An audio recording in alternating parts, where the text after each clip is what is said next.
Da budalu je posao razonoda. Nije bitno koliko ti zaradi, važno ako je Duško posadio 6000 korena paradajz, ja moram posadim 8 da ga pojebem da sam bolji od njega. A koliko ću pare uznem, to uopšte nije važno. Ti si znat. Bik, podznak lav. Ti si udarena mokrom čarapom zbog lava. A bik si, dijeliš pravdu i nema tu greške.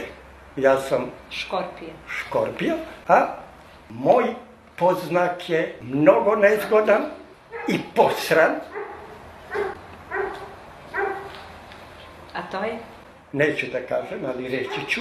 Mi nismo što smo. Prava si Crnogorka, samo te nauči da ideš, ženo, da se ne spotakneš. Vidi, ali prava si kraljica. To je to! A ti riđi, je li da je savršeno? Jeste.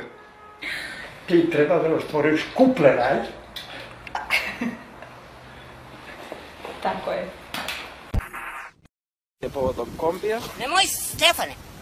Šta ima da izjavite? Ne izbaciš. Kaži Ja ti šta kažem. ima da izjavite. Zašto su prodali kombi? Kaži Stefan, moj izbiš. Bacam sad će milicija publička da vata to sve. Kaži zašto su prodali kombi, kupili BMW džipa. Što su kupili džipa? Ispričaj narodu. Priča. Nemoj poslije slovo. Pričaj narodu što su kupili, šta su prodali. Sad čekaj da ispričaš. Hoće da znaju tačnu informaciju. Pa pričaj bre. Pričaj. Mora da kažeš šta su prodali i šta su kupili, jel čuješ bre? Hoće narod da sazna, ali Šta zna? Pa mora da... Stani bre! Čekaj. Pa mora da pričaš od A do Mladen Vukatu preuzima. I šta će da bude?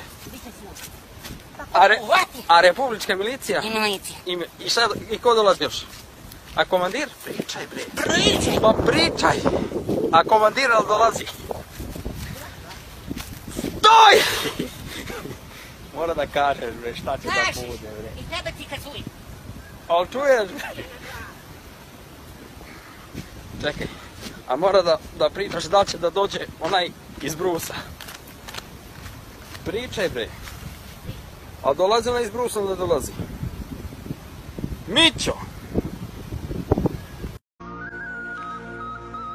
Ja sam sin Dragan. Mislim, nisam sin. U stvari, jesam sin, ali čiča mi je stric. Radašin.